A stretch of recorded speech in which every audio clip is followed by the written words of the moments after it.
Il y a 50 ans, le marais était occupé par l'élevage. Après, on a connu une extension vis-à-vis des céréales, jusqu'à 150 hectares de céréales sur le marais. Ce projet-là, concrètement, c'était un projet de renaturation d'espaces naturels sur des terres de marais qui étaient jusqu'à peu cultivées. Il y a eu un travail qui a été mené en partenariat étroit avec le Conservatoire d'espaces naturels de Nouvelle-Aquitaine, qui a réalisé tout un travail d'études sur les enjeux, et parallèlement un travail également mené par la Chambre d'agriculture sur l'intérêt agronomique de ces terrains. La SAFER a pris en charge au départ le travail du sol et le réensemencement aux prairies.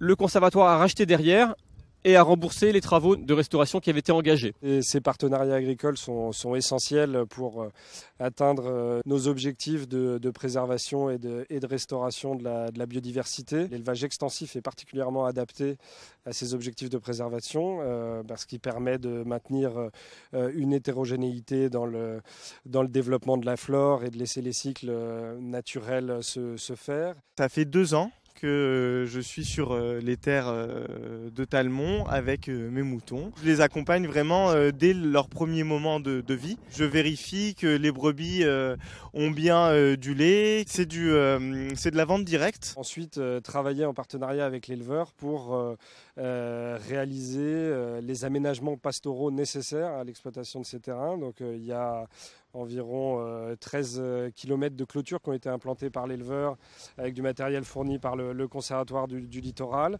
Des pas d'accès ont été aménagés qui soient cohérents avec la conduite de troupeaux de l'éleveur. Certains aménagements ont été faits en faveur de la biodiversité. On a essayé d'allier vraiment à l'échelle de cet espace qui est important à la fois un projet agricole avec sa viabilité économique et son indépendance, et en même temps la préservation, la restauration d'un espace naturel et d'un paysage. Des aménagements ont également été réalisés sur l'hydraulique de manière à restaurer le caractère humide de ces prairies. Tout se passe bien à la fois pour les animaux mais aussi pour le site. Par exemple, qu'il n'y ait pas de surpâturage ou de piétinement, enfin qu'il n'y ait pas une dégradation des sols. L'impact positif que peut avoir l'élevage sur le site.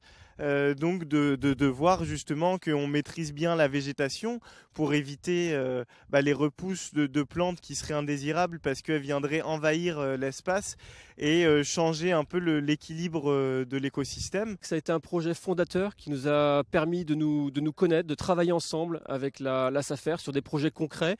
On a d'ailleurs conclu derrière sur une convention cadre de partenariat qui est en œuvre, et puis on a plein d'idées de projets nouveaux ensemble en fait sur le territoire et dans ces espaces de marais où vraiment la conciliation de l'agriculture et de la biodiversité va de pair.